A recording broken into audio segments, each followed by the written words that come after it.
A espera do informe oficial solicitado á Policía Local e ante a negativa da propia edil a recoñecer os feitos, o Partido Popular pide ao equipo de goberno aclaración sobre todo o acontecido, para así poder exixir responsabilidades a quen corresponda. Para eles trátase dun caso suficientemente grave como para ter que dar explicacións. Lo que queremos es que se aclaren, que den explicaciones en este sentido para en su momento pedir o exigir otro tipo de actuaciones a los susodichos. Reprobamos la forma de hacer las cosas y creemos que es una forma que está caracterizando al equipo de gobierno, su forma de ejecutar. En un equipo en minoría que al final se pasa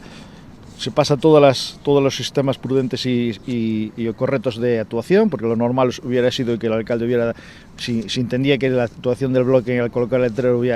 había sido incorrecta, hubiera firmado un decreto instando a la policía local a retirarlo, identificar a quien lo puso y si entiende que es ilegal incluso sancionarlo. Pero ante eso nos encontramos con unos hechos que son totalmente reprobables y que lo que queremos es que de una vez por todas se aclaren para solicitar o pedir las medidas oportunas al respecto. Ante esta situación, o PP tamén decidiu interesarse no Consello Consultivo ao respecto dos trámites realizados polo equipo de goberno de cara ao nomeamento do escritor como fillo adoptivo da Pobra, atopándose con algunha que outra sorpresa. Al día de ayer no se había presentado toda la documentación correspondiente para saber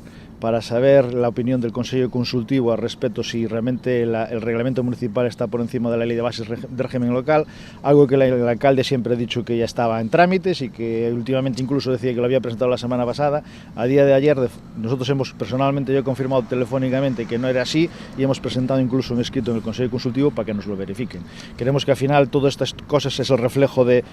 una forma de actuación caracterizada